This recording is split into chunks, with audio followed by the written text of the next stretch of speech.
speedrunning is for everybody. Like I think a lot of gaming spaces sometimes suffer from like not being, intentionally exclusionary, but just like, everybody listening to this has played a COD game. Sometimes online environments can be a little toxic. What are you saying, Adef? I love Call of Duty, to be clear. Yes. But no, it didn't sound like you were talking about their community, though. Is what yeah, you Pooh. were Let's start some drama on this podcast. No, I just think that we'll cut this, right? there are blind speedrunners, there are one-handed speedrunners, there are speedrunners who can't use their hands, there are speedrunners that are deaf. Like, there is no whatever your walk of life is on any level. Like Spike was saying, it's all relative and like it's all a personal expression. So if you want to speedrun, baby, you're a speedrunner. Like that's all it takes. Hello, everybody, and welcome back to Tell Me About, the show where I have questions, and thankfully, I know the people with answers. I have for some time been a fan of speedrunning. I love to watch people who are better at games than me absolutely destroy a game with practice and skill and just base talent. But I was watching this past summer Games Done Quick, and it hit me. I have many assumptions about the process of speedrunning. Honestly, I don't really know the nitty-gritty behind the scenes of what it takes to get that done. So, I decided to bring on 3 amazing speedrunners to give me some answers. First, Spikevegeta, who absolutely kills it with the various Donkey Kong countries and Legends of Zelda, who I believe just got back from Summer Games Done Quick with a Donkey Kong Country Returns run. It was great. Adef, who you may know from all sorts of runs like Pokemon, Elden Ring, and so much more, but absolutely the peak run, I cannot recommend watching this enough, GDQ 2023 Ratatouille. It is roughly 30 minutes of Yes Chef. It's hilarious. Please go watch that. And then, the tortured soul himself, a legendary speedrunner who, if you've seen the GrandPooBear World Games, you know the hell he's been through, GrandPooBear. Thanks for taking the time to talk to me, guys. Happy to be here. That was a great intro. Yeah, I thought that intro was great. I would add that Spikevegeta is the face of GDQ. I would concur. Mm-hmm. I would concur with that. Okay. Yeah. I'm old. I've been around a long time. I was about to say, it's not GDQ without seeing Spike's face, so. I'm the face with a lot of gray in it at this point, so yes. We're all very excited. Thank you for having the 3 of us on. This is an honor, and we're very excited to talk shop with you and answer all of your questions about speedrunning and what it is. It's very nerdy. Well, I'm hoping that I can get some answers from people that have been in this a long time, who understand not just how it works, but how it's grown, how it's changed, and how the community has developed over many years, it feels like. But first, how did the 3 of you start speedrunning? What was the game that got you to say, all right, I'm going to devote hours to doing this as fast as I can? We should probably go in order because I think Spike has been doing it the longest of us. Spike is definitely the most veteran among us. Yeah. With the theme. All 3 of us have been around for a while, though. Yeah. Yeah, I'm actually, here's the thing. You're asking this to us, Jesse, because you want to know these questions. I'm like, I don't actually know what got Adef and Pooh, what like their game was. Yeah. Because you brought this up, and I was trying to think to myself, what was the game? Because I have it's like Donkey Kong, Zelda, I will say Donkey Kong again, and there's Donkey Kong, Mario, Kingdom Hearts, all these games. I think the game that made me go, speedrunning looks very, very cool, and it's a boring answer because a lot of people will say this.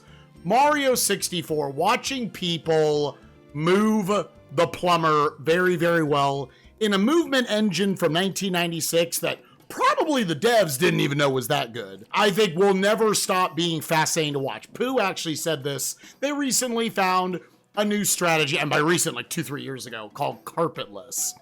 Yes. They skip a thing. It's cool. Yes, you're familiar with it. Yeah, it's they do this absolutely ridiculous setup, incredible jumps. We actually just saw, I believe their name was Beeves, Adef, you might be able to correct me on that. Beeve, maybe? You know what? I'll get the verification but right whoever now. it was, they did it this past GDQ. They're cracked. They got it first try. It was a wonderful moment. And Pooh, I remember back when it came out, Pooh had this tweet about it saying, I'm paraphrasing, SM64 is the game within this community that keeps on giving. Yeah. No matter what, it doesn't die. It sticks around. It's like Spikevegeta at GDQ. It never dies. It will always keep coming back. There'll always be new discoveries. And I think it just speaks to the timelessness of that game. So that's what got me into it. It was not the first game I speedran. On a much shorter note, I remember getting into like Kingdom Hearts 2. I love action RPGs like it and the Souls games that Adef runs. I think optimizing really good pattern recognition and how to punish that is incredibly fun. I know I just compared a game with Donald Duck in it to a Souls game, but that's just how it works here. But yeah, that's some of where I got started. Yeah. Pooh, you're probably next, Pooh. I think I'd be next. I was trying to be a professional snowboarder before I got into gaming. I got hurt. I got hit by a skier. I was in the hospital for 6 months. So I get out of the hospital. The next winter comes around, and all my friends are back on the mountain. I'm alone. So one of my buddies is like, "Hey, do you want to look at Twitch?" And I was like, "No. Why would I want to watch you play video games? That sounds ridiculous. I lived with you. I know you suck at Halo. Why would I want to watch you play Halo?" Anyway, I did. And then like a few weeks later, this I don't know, actually it was that summer. So like 6 months go by, I'm streaming like Rust and DayZ, and I see this event on Twitch called Games Done Quick. And I turned it on, and I so happened to turn it on right as this man, Sinister One, was running this game, Mike Tyson's Punch-Out. Everyone's very familiar with it. And he wasn't just playing this game fast. He was playing this game fast blindfolded. And to me, this was such a legendary game. It was so hard. Like, Soda Popinski used to kick the crap out of me. Tyson was unbeatable. And he made it all the way to Mike Tyson and almost beat Mike Tyson blindfolded. And I was just like, oh my God, what is this community? I ended up watching like Super Metroid Race that year, just got enthralled with it. And I figured if this man can play Mike Tyson's Punch-Out blindfolded, surely I could play Mario 3 and be not last place on this leaderboard. And at the time, there were 16 names on the 100% Mario 3 leaderboard. And it took me like 2 days, and I got to 15, and I was like, I can keep going. I really could I could get better and better and better. And then it just kept going and snowballed, and GDQ and Mario Maker, and that's it. That was me. Yeah. Okay, so I actually might predate Pooh then. Oh, really? No way. You're like 10 years old. Yeah, I was going to say, you were like 10 years old then. How is that possible? Well, in May/June of 2012. Oh, you do. He beats me. I beat Spike, honestly. No, Jesus Christ. Spike was at GDQ when I was learning about the sport. Jesse, you might know Nintendo Capri Sun. Sure, yes. Yeah. Yeah, okay, so Tim, NCS, wonderful, delightful human being. Many people probably don't know this, but I got my start not in professional snowboarding, but in amateur Let's Playing. And I was uploading all these, little Let's Plays to, genuinely 15 subscribers on YouTube. And Tim very graciously did a race with me on my channel of one of my all-time favorite games, which is Mega Man 1 for the NES. And I lost. He smoked me. And then I sort of fell down the rabbit hole. After that, I was like, wow, he beat the game in under an hour. I can't do that. How is that even possible? And then I started Googling, okay, well, surely people have done it faster than that. And I found, to this day, I wish I knew what it was, but some highlight on Justin TV, or maybe it was Twitch by that point, some Japanese runner doing a glitch in Wily 4 that lets you skip all the refights. And I was like, whoa, what the hell? And from that moment, I was absolutely hooked. And then the first GDQ run I ever saw was Dunnius running Mega Man 1 at SGDQ 2011 or 2012 or something. I don't know, some VOD on YouTube. And after that, I was hook, line, and sinker. I just fell in love with it, and it's been a massive part of my life for 13 years, which is wild. There is one, not to hijack the interview, but I just want to say one thing about that. I think it says a lot about your mindset as a gamer. I'm not saying either way is correct or not. Sure. But there's so many people who like they'll see that glitch, that brokenness about Mega Man, that you skipped all these bosses, and the reaction might be, well, what's the point? Why are you doing that?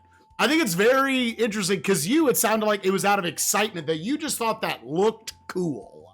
It was amazing. I think, I don't know if it's, I'm very interested in science, and I think that science and glitch hunting sort of like are, and I'm sure Jesse will get into glitches and stuff as the interview progresses, but I think there is definitely a one-to-one correlation between like, if you are an inquisitive person and a competitive person, that's like where speedrunning lies. Yes. Is like in that Venn diagram of like, you're inquisitive enough that you want to know how the game functions, and you're competitive enough that you want to do well using that to your benefit. It's weirdly collaborative competitive too. Like, yeah, it's very You're collaborative. competing against the people that are also helping you become the best. Like, they're coaching you and competing against you. And we're all doing it with each other the whole time, so that's also very interesting. Yeah, it seems like, at least from what you're telling me, that at first it starts as, I like this game. I want to see how fast I can beat it. I see that people are doing it very fast. I bet I could beat them.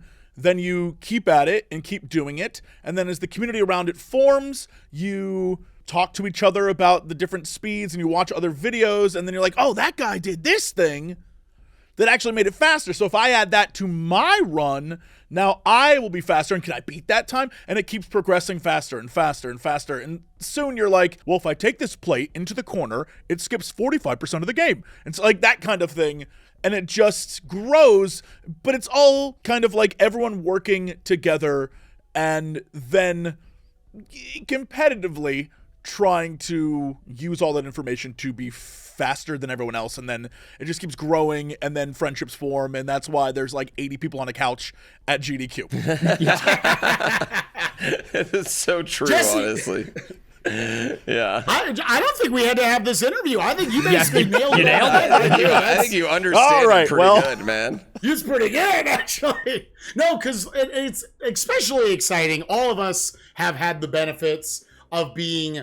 I always think to myself, dude, I would have loved to have been at the inception of the 4-person speedrunning community that was Mario 64 back in the day. Like, Pooh's going through it right now, being part of Donkey Kong Bonanza that just came out. Where, literally every day, everybody in that game is finding new stuff. Everybody's doing their own movement. And slowly but surely, as a community-wide, hundreds, if not thousands of people thing, you are building this puzzle together for what is the fastest path between points A and B, and where do we want to go off the beaten path to get things that could make that straight line a little shorter. It's very, very nerdy, but very exciting stuff that we get to go through, especially at ground zero moments. Yeah, it was me and my wife were on a date last night, and the whole night I'm on Discord because we figured out how to go through walls yesterday in Donkey Kong.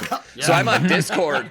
I'm literally on Discord the whole date, like, like talking to her, like looking down and seeing like, oh, there's a new clip. Oh, here's a new spot to go through. Like, oh, is there anything I'm missing? Is there anything I need to add or like go home and practice like right away? Because it's so early in the game that there's these discoveries are happening at such a rapid pace. And it's very unorganized chaos in like these Discord channels too. So you gotta be watching them, so. I went to take the dog outside and there's 400 unread messages all of a sudden. Yeah. So what if you are, I know you were talking about that early 4-person just starting, Mario 64. What if you are someone who is, I know at the last Games Done Quick, I saw a few people who were like, I'm the only person speed running this game. What if you're that? Yeah. And you are just doing it for fun? Like, for example, if I decided I wanted to be like the speedrunner for like Joe and Mac, that old Super Nintendo game. All right. Big community, bro. Right? Big community for that one. But You'd just be like, shocked. A lot of caveman bros out there. They love the cavemen. Big community. You gotta go deeper cut for no community. Gotcha. Yeah. I found a game on Newgrounds from 2001, and I want to be the Now guy. you're talking. Right. Now you're That's talking. the sauce. All right. So at that point, if I'm the only guy, and I say I'm the one guy, like if I was watching some guy at GDQ say I'm the one guy, does the community grow from someone saying like, no, you're not, I'll beat you, and then it just becomes natural? Or are there sometimes like, no, that game's trash. You're going to be the one guy forever, and we don't care? Yes. In my experience, at least, I don't know about you guys. Adef. Okay, well, Block Dude, Yeah, Block Dude's a different story. that's a great example, honestly. Like, that is- So I speedrun a TI-80 3 series calculator game called outta Block Dude. do you remember this game, Jesse? Like, you had Yes. a TI-83 in Oh, school. yeah. Like, you had Drug Wars, and- yeah. But Block Dude was the king of these games. Yeah. So Brandon Sterner made the Puzz Pack for the TI-8 series calculators, and Block Dude is the king of Puzz Pack. With anything like Block Dude or like another game that I ran really early in my speedrunning lifetime was oftentimes just a game from your childhood that you remember that no one else does, is a Game Boy game called Mickey's Dangerous Chase. And I love this game. It's a super underrated 20-minute platformer. Anyway, when I played that game, I was the only runner, but I think what often happens is your friend group will pick it up first. You're like, oh, hey, here's this game that I'm really passionate about all of a sudden, and then one of your friends either says, oh, that looks fun, or in my case, one of your friends says, oh, I'll take that world record, thank you very much. And so I think that is sometimes how it begins. But also, if you're the only person running a game, there's also something kind of exciting about that too, because I think speedrunning, although like Pooh and Spike both said, is a very collaborative effort, it's also a very personal pursuit. Most of the time, you're not competing against other people, you're competing against your own personal best. And if you're the only person running a game, you're the only driving force. So it's kind of up to your own mentality and how passionate you are to like put the game forward. And, maybe you are trying to make a point. Maybe you're like, okay, I want to find all the skips and make this run attractive enough that I can get other people in. But at the end of the day, speedrunning can be very personal. And I think that being the solo runner is, I don't know, it's kind of exciting. And it's a free world record, baby. I mean, come on. Let's Free go. world record, baby. That's YouTube clicks. All right. I never thought of it that way. The way you describe that, you're kind of right that you're also selling the run.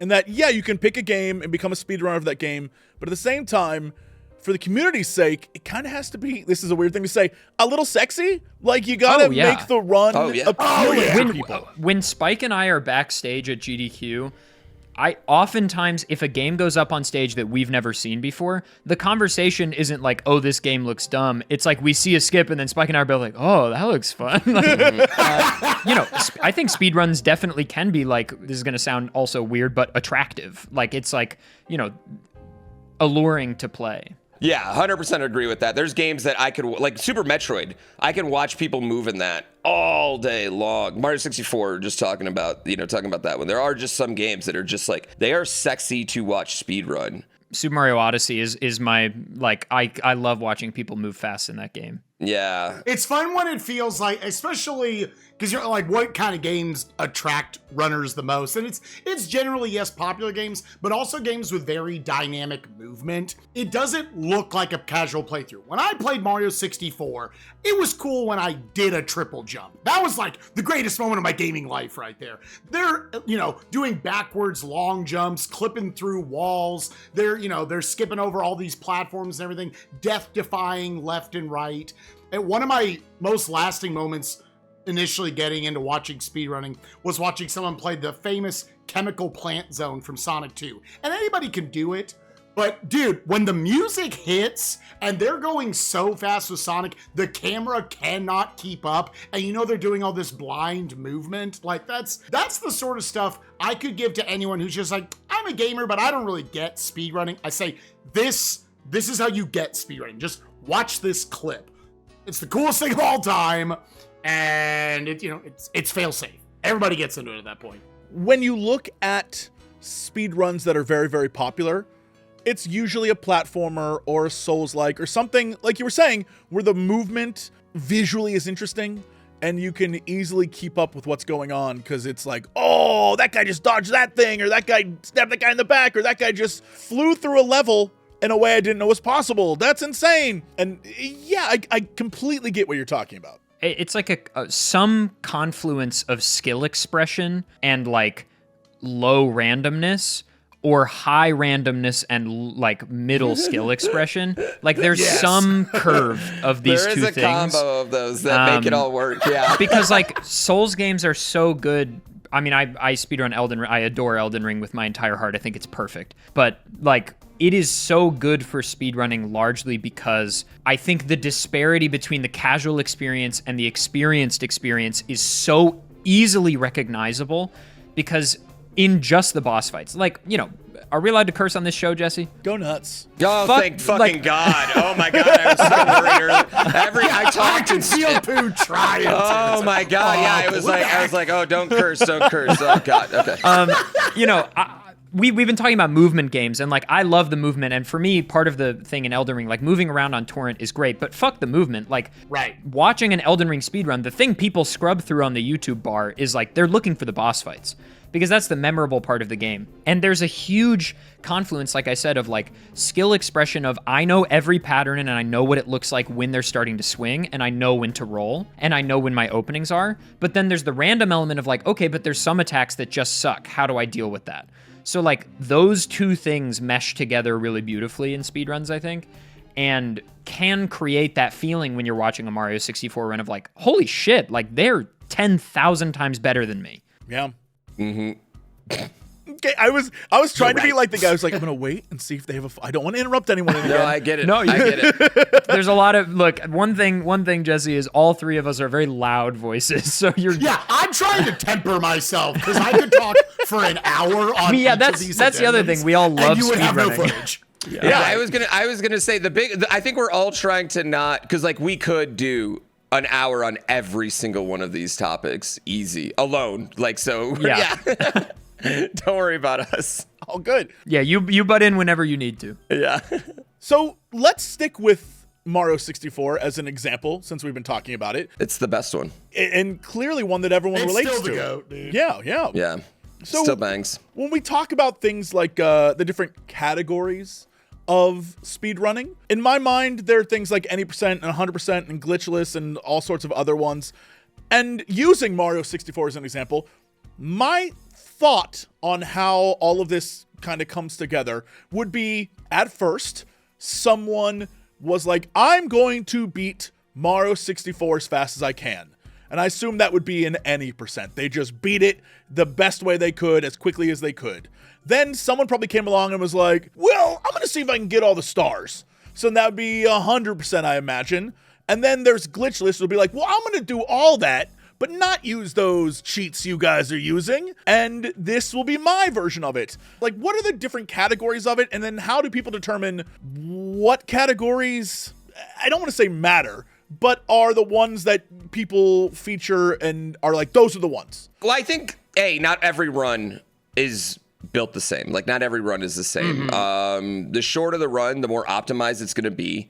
The more you're going to be resetting.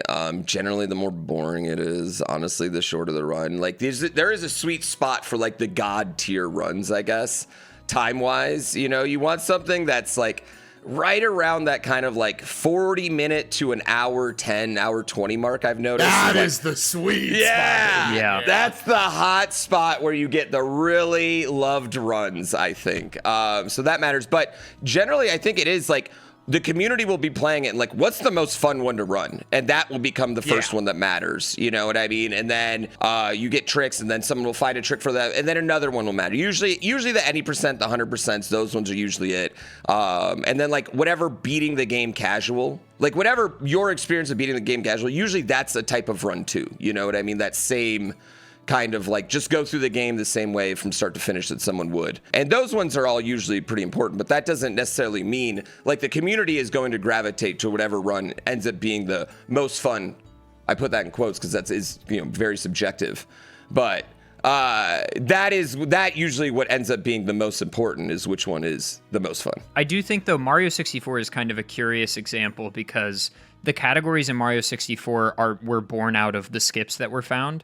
So like 70 star was any percent when the game was around for the first decade or so or whatever, because that was just how many stars you need to go beat Bowser. That's just the casual minimum restriction. But then when BLJs were found, backwards long jump, to get upstairs faster, that's 16 star. So that became any percent.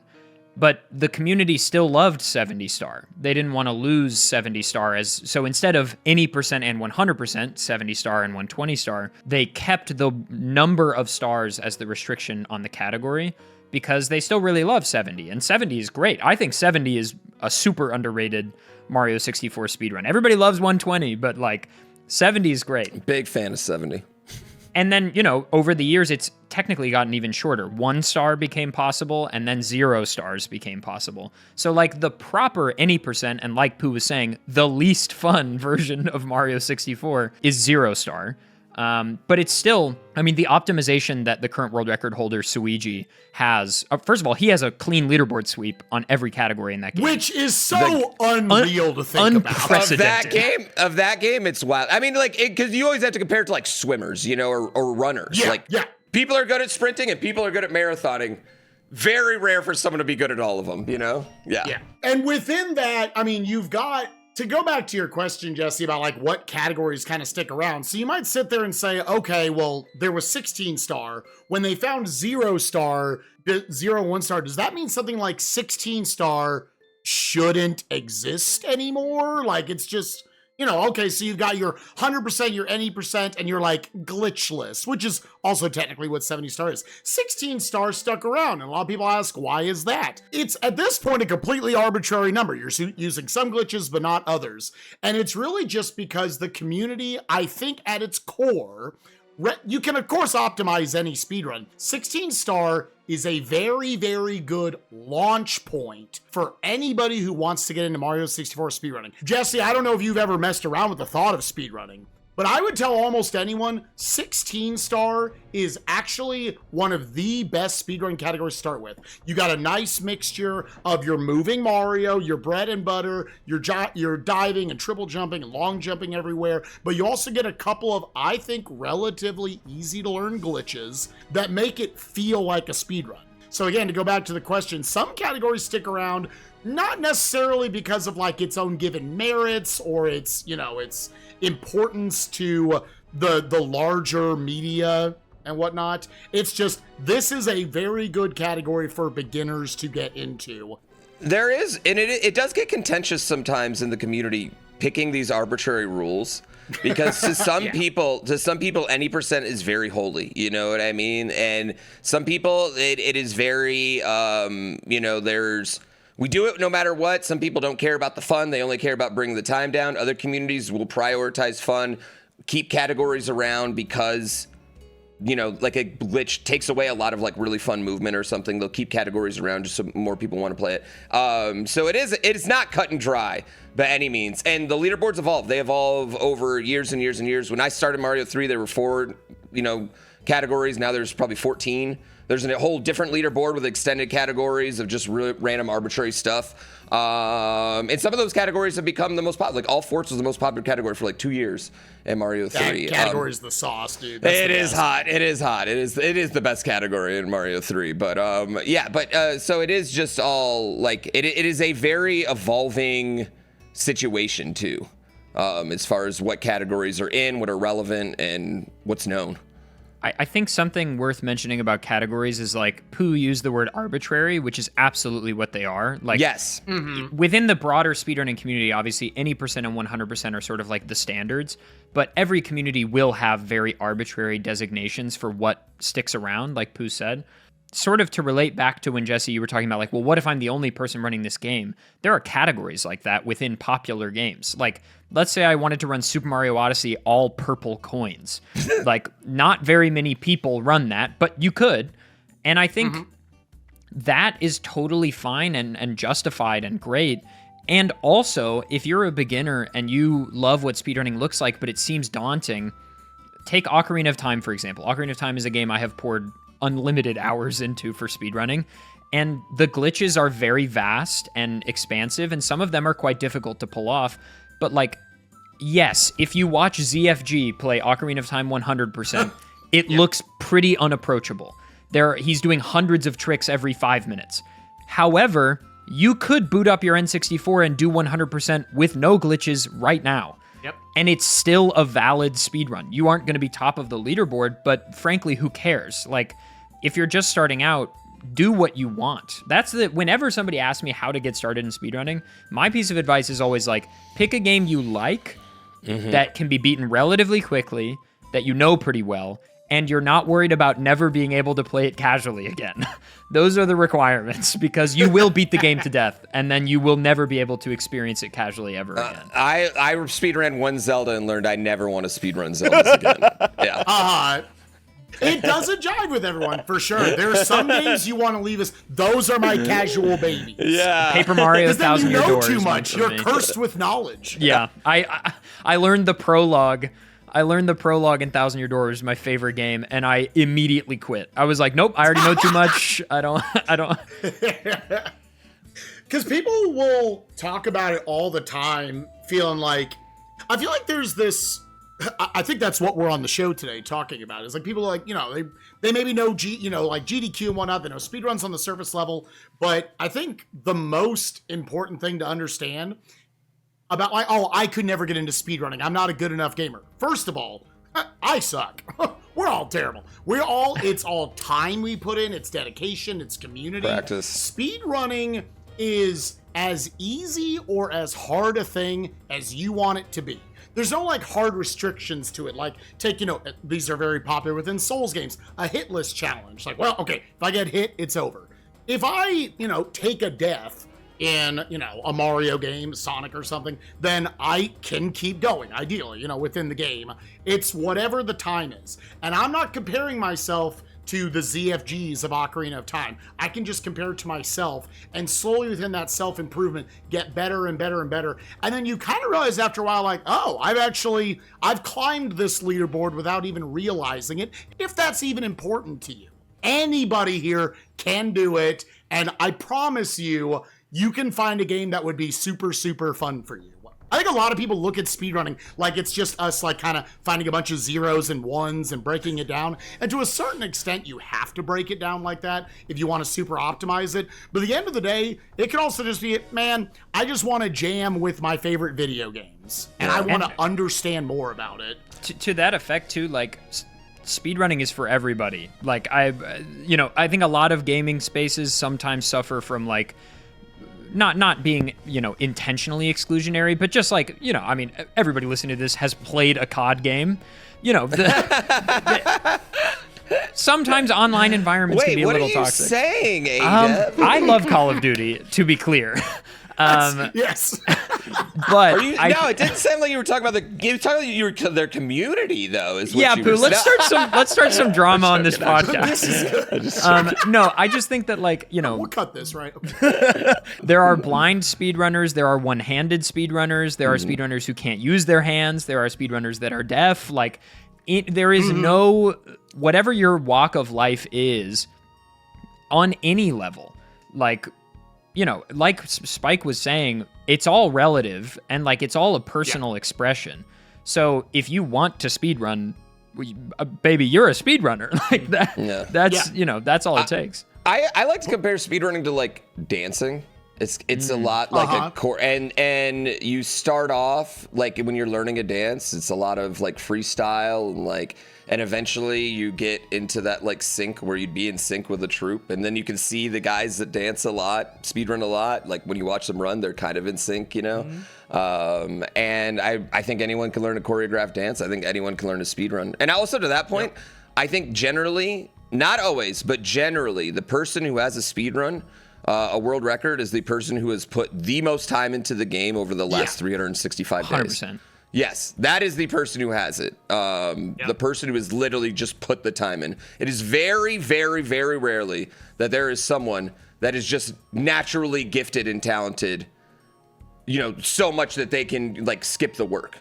I don't think I know anyone like that. I'm sure there is. Even the goats of various games have put in, like Suigi or Niftsky in Mario 1. Like Niftsky has more hours of attempts than anybody else. Is he also really preternaturally gifted? Yeah. But he's also practicing and playing more than anybody else. Yeah. I mean, that's just how it is. Like, I mean, Mitch, Flower Power, and SMB3 has been playing this game for 13 years straight, nonstop. Like, it's just... It's hard to compete with that time, like in general, there's a reason why he's so good. And once you do that, those little micro optimizations of quarter second here, half a second here just becomes so natural, you know, so. It seems like what you're saying is it's up to you and what you consider fun, and you shouldn't let anyone online tell you what the speed run is, because a category is what you decide it is, and then go from there. Yeah, the only thing you need to speedrun is a timer. Yes. Yeah. The only time that there is ever any, like, you must adhere to this is if the leaderboard starts mattering to you. If that becomes a thing that you start caring about, then yes, there will be certain restrictions that the community at large has decided, for better or worse, is how things are. But until that point, the world is your oyster. And even within that, I think speedrunning has, I think the community has become, I mean, they've always been very inviting. Like, I will defend this community till the end of time. Like, everybody's got their shitters. But there's so many people who are like, when you come in, oh my God, yes, here's videos, here's a document with the route in it, and we'd love to help you if you have any questions. Never feel stupid for asking questions in there. And talking about the leaderboards that Adef is bringing up, I feel like there's been a lot more accessibility that has been explored in the last 10 years or so. I think naturally from, Adef, you've speedrun this, Breath of the Wild, games are just, they're getting bigger. There's so much in video games these days. I miss the Super Nintendo when there were 5 levels and then the game was over. So like, oh, I want 100% Breath of the Wild. Well, that's going to take you 16 hours if you're a god. If you are a god, that will take you 16 hours. And they, started saying like, hey, you get a full-on sleep break, at different junctures in the run. Adef, I know you've done 100%. Yeah. Maybe had like 2 different sleep breaks. I think I got 2 sleep breaks, basically like, they because they saw it was unhealthy. When people started speedrunning Breath of the Wild 100%, they were like, oh, you played the game for 36 hours straight, go to bed. And so the community basically instated over every 10 hours, you get like a mandatory amount of sleep bank that you can use, because traditionally speedrunning is done in what we call RTA, or real time attack, which means it is the real amount of time that progresses from power on to beating the game or whatever. But Breath of the Wild community said, hey, we're going to do this one TA, or time attack, meaning we're going to allow you to take breaks, and in fact, we insist you take a break. And I genuinely think I would never have done the run if I didn't get to sleep. Oh yeah. I think there's like an aspect of our community that like we love to have our moments of like MLG, right? Yeah. We're like, oh no, this is I'm gonna do this really, really well. I'm gonna do this better than anybody else in the world. But I think we also like we're in on the joke. We get it to a certain point. We're playing children's video games here. I'm playing a plumber jumping around beating up a turtle. Like, it's fine. So I think it's good that you get into the community and realize that like we're prioritizing fun at the end of the day. We want other people to get into this nerdy craft, because I remember back in 2004 when I found Speed Demos Archive. Oh my God, Spike! Dude, I'm talking ancient shit. What was it? It was just Quake and Metroid at that point. It was Quake, it was Quake and Doom. Anybody want to like what is like the birth of speedrunning as we know it? It was Quake. Quake had like their replays. Videos you could take. The replays. Yes. Right, because the biggest barrier to entry in speedrunning has often been video capture. And Quake and Doom, you didn't need that because you could send your replay file and then people could just watch your level. So it was like back in, like, dude, this is, even in the mid-2000s when I found this website, it was still like the Stone Age, dude. Dude, it was so old even then. GeoCities. I was going to say, Speed Demos Archive looked old in 2019, so like. Yeah, it did. It was old in 2005, dude. It was bad. Speed Demos Archive is great. It's what got me kicked off with speedrunning and everything. Yeah, what got a lot of people into this community.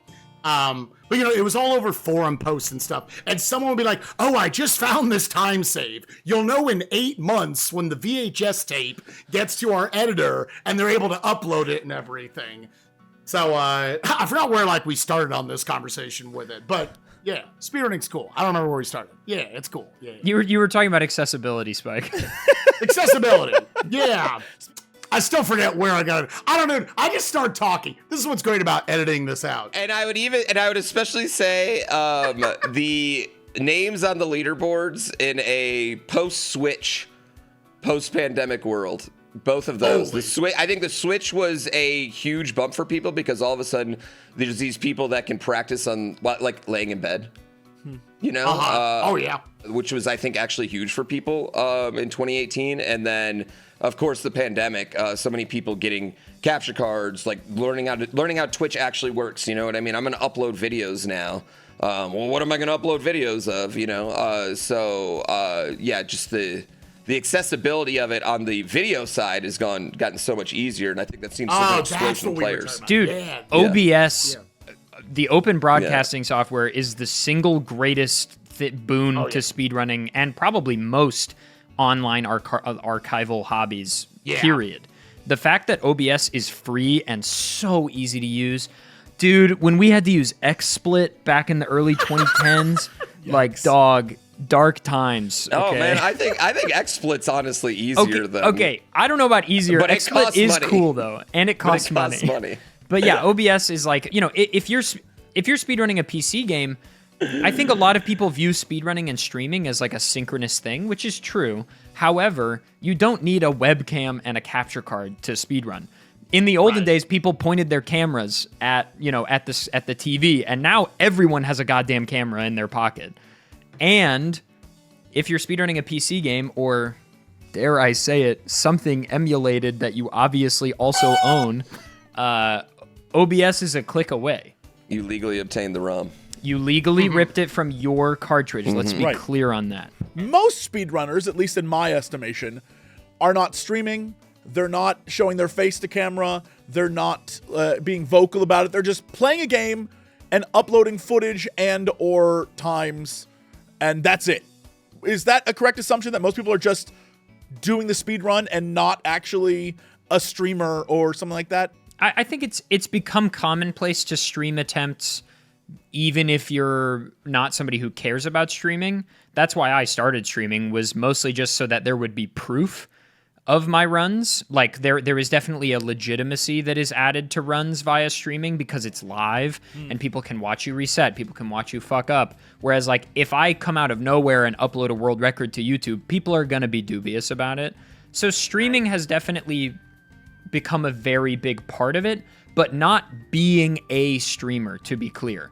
You don't need a webcam, you don't even need a microphone. Like, if the game is on screen and like Pooh said, there's a timer, that's really all you need. That is the speedrunner layout. You got your game over here and you got your splits over here. And that's all you need.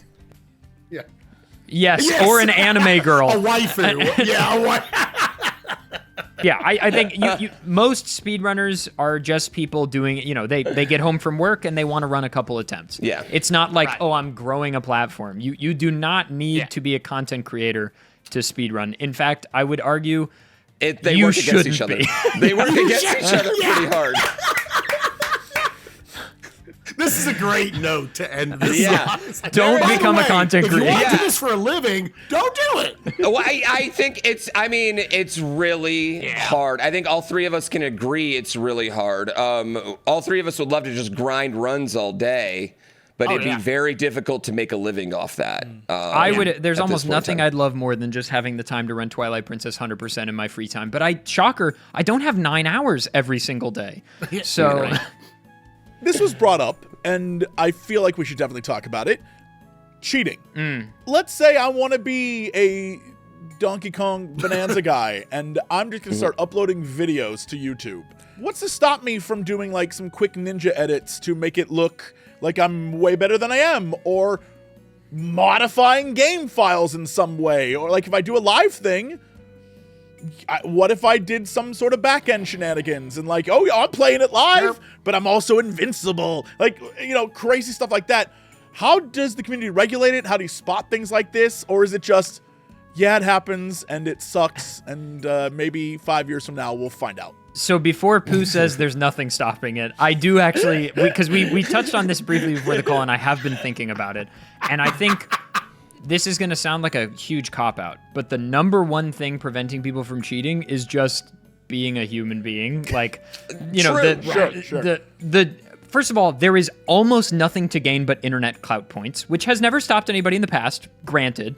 However, like, for example, those clout points are getting shorter lived. Yeah, there's that. And most likely you're not going to be cheating 5th place, right? You're going to cheat the world record almost certainly. Because if you're going to go to the lengths to cheat, I mean, why not go the whole way? So with that in mind, the world record is always the single most scrutinized thing, right? Like, everyone watches the world record. People who are talented and understand the game and how it runs are watching your world record.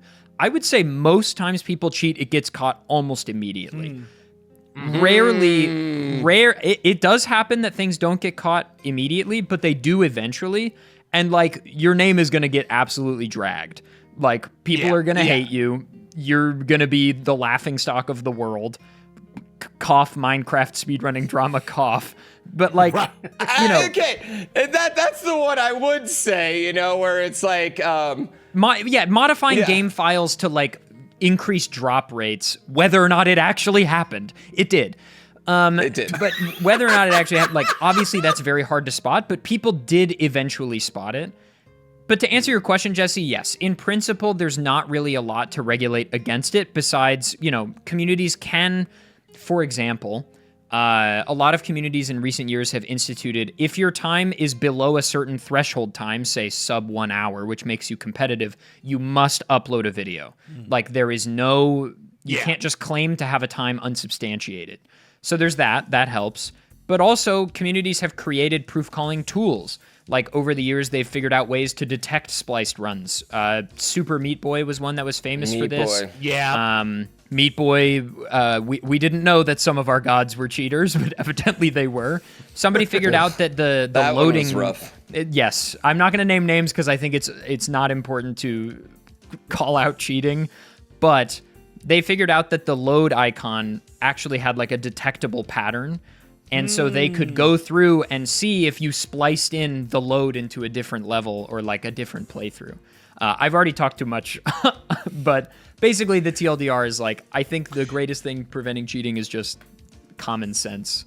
No, it was it was like a dark time for speedrunning, because I remember when around the time that was found, that was like the era of the community became savvy to how to detect stuff, because there were 4 or 5 casualties, like major casualties to like huge OG runners that like we found out had been cheating. Yeah, and what the hardest part about them is they weren't bad players. They were great players. Yes, who didn't put on a full run. You know what I mean? They were able to do each of these things in segments and then link the segments together. You know, so which is almost worse. And I think that's the majority of cheaters. Like, I think going to the Minecraft thing, I'll say it with Dream. You know, yeah, I don't. Who You can say Dream. Who never got any shit. Who never got in any. Nobody ever gave crap that Dream cheated. No, I was talking about our smaller runners. I was talking about I'm talking about. Yeah, exactly. I mean, but that man cheated not because he's incapable. Clearly, he's a great Minecraft player, like, you know what I mean? Clearly he's very good, but he cheated because he didn't want to sit and wait for the RNG that he needed. He didn't want to put in the time needed for that run. And that's the vast majority of cheaters. What ends up happening is they get to the skill level where they feel, I should have this, but I don't want to wait anymore. It's a very frustrating feeling that all of us have in speedrunning. All of us go through this. Yeah. Not that we want to cheat, but that feeling of, I am overdue for the time that I should have. And just, the game is being crappy, or like, I just can't find my consistency. Whatever your excuse is, that's just what happens. And that's what happens to a lot of runners. But what's so sad about that is that by getting to the skill level requisite for the time you want and then not getting it legitimately, you deprive yourself of what I think is the single greatest feeling in speedrunning, which is the end of the drought. When you hit the time you know you're capable of, it is like a well of emotion. Like, I can count numerous times I have cried when I finally reached my potential. Like, that's gonna sound lame, but like, you know, tears of joy of like, fuck yes, dude. Like, I put in the hundreds of hours required and it is finally paying off. And yes, there were moments in there where I wanted to break the console in half, but you know, that's how it is. The more you have to work for something just in life, not in that's just life. Yeah, that's just life. The more you have to work for something in life, the greater the payout's going to be. I definitely had speedrun times that I got and I was happy with, but I got them pretty quickly. It was like, oh, okay, run 5 was pretty good. But then Yeah. those runs where, it was run 973 or 2,000 something, those are the pop-offs. Those are the moments you're going to remember for the rest of your life, is the grinding out your time in Mario Brothers or whatever. It's like watching the Cubs win the World Series, being a Cubs fan for so years. God. It's like a certain level of happiness and like relief. That hits you, and it does. It's like a very overwhelming emotion that you then end up chasing again and again and again. You want to get that emotion again and again and again. So Yeah, Pooh, it's like watching the Cubs win versus watching the Astros win. That's the... Yes! Yes! That's it. What a perfect analogy. That Two is very such different a good feelings. analogy. God. I think especially like us three, I am such a proponent on like, I want to see a player play live. I'm a huge person wanting to see a player play live. I feel like if you can do it live, I feel pretty comfortable with you. But I'm a huge proponent on like, if you come in and you're just shocking the world with times, I want to see you play live. And that's what's, I think, beautiful, that we started having these marathons like GDQ, RPG Limit Break, all these other events where people can come and show it off live. This is, and it's a little toxic, but we'll get into it, sure. If anyone out there is like, man, I love watching videos about cheating scandals and whatnot. There was maybe an early on couple of runs at GDQ back in the day, Halo. Where a runner, and like, this isn't even a dog on them, it's the fascination of the video breaking down how it all went. The runner showed up, had to do it live, and it did not go well, to say lightly. And there are videos breaking it all down, and then it later came out that runner possibly did not have the skill or the consistency that they claimed to have. It made it all make sense. So it just speaks to GrandPooBear's point of like, it's great to see so many of these runners reach these lofty goals, but then show up at a GDQ or whatever these events might be and say, oh yeah, this is legit. There's just... Again, not all of us are streamers, but everybody does this live on Twitch. I'm going to be naive and believe that most everything up there is actually pretty legit. There's just so little to be gained.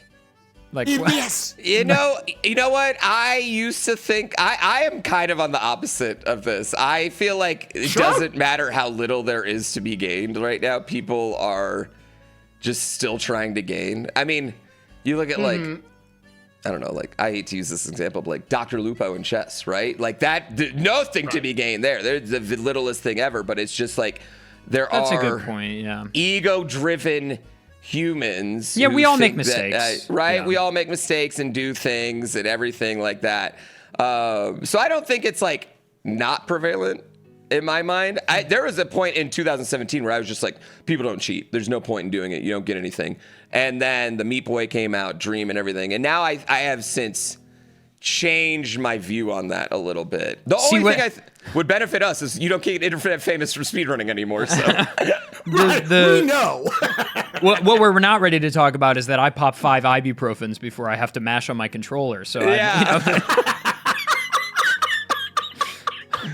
I think that's what makes watching a live marathon or, something like GDQ so exciting is it isn't just watching someone play live.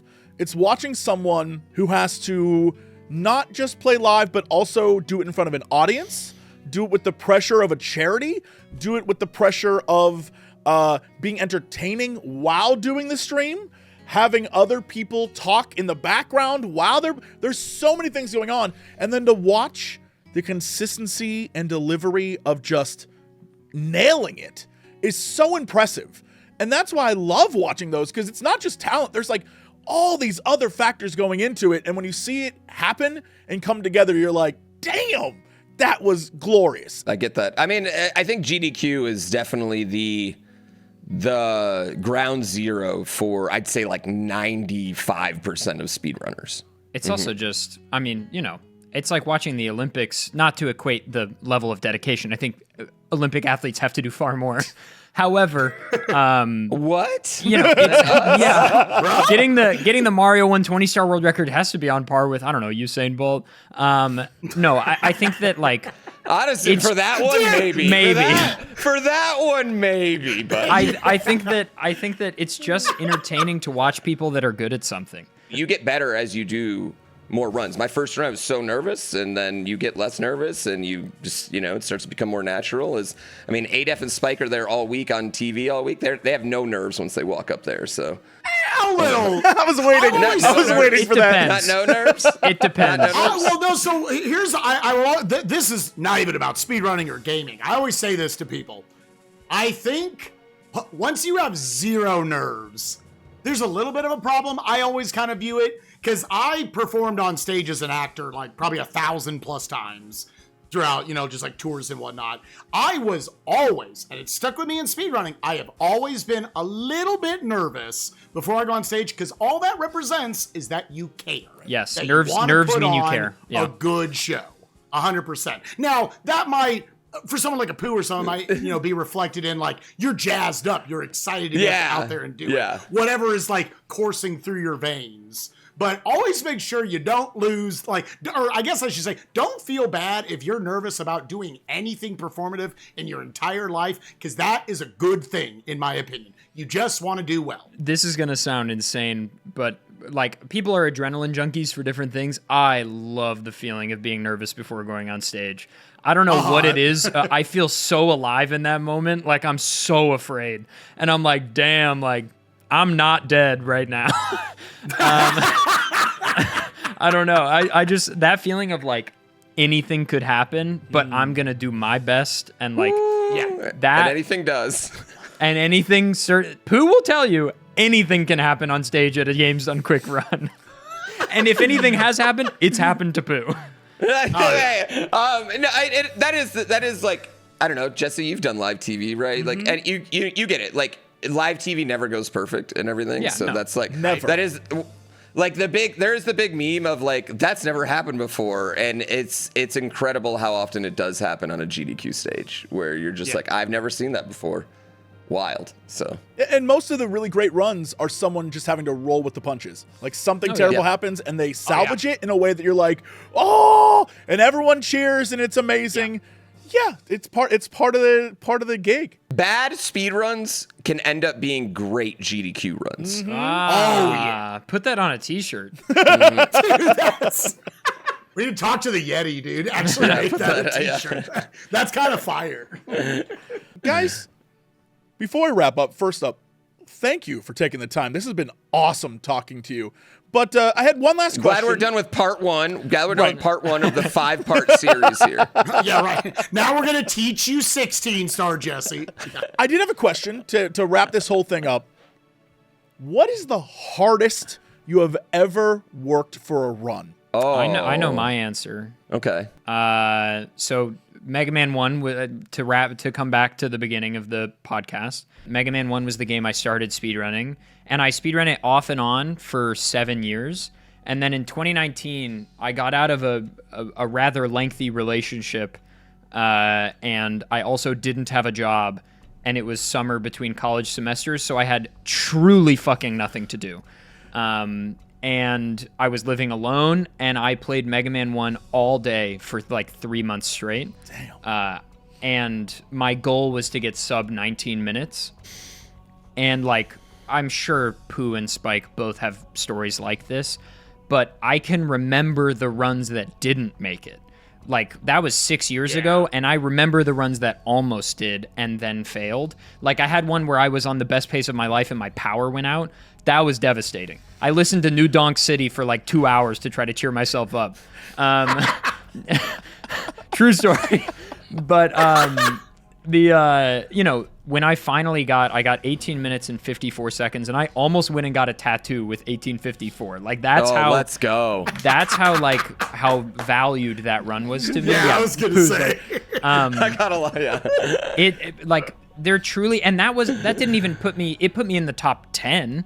But it wasn't world record. That was truly just a personal pursuit of I needed to prove something to myself that I was capable of doing something great, because I'd been in the hobby for so long and never done a run that I would consider truly upper echelon, where, I think Pooh and Spike can understand that, like, sometimes I view myself more as like an entertainer in the speedrunning world where like I do runs that are all right, but mostly I'm just trying to have fun. But that was a run where truly like I wasn't talking. I was locking the fuck in, no webcam. Like, I'm really proud of that 1854. So much so that I won't play Mega Man 1 anymore. I won't touch the fucking game I because think I'm that's like, common though. That's it's common. sealed. Once you sealed. get it, yeah. I haven't played Mario 3 since 2018. Oh yeah. Yeah, I get it. I'll say mine. Mine was actually, and this is really funny because I completely failed. I'm going to give you the most recent one I had that I worked really hard on. I was in an Elden Ring bingo tournament with Adef. That's and, right. I am not an Elden Ring player. I had never speedran the game at all before that. I was just like, I asked to be in and they let me in on my street cred, you know? Immediately regretted it because I was horrible. I was so bad.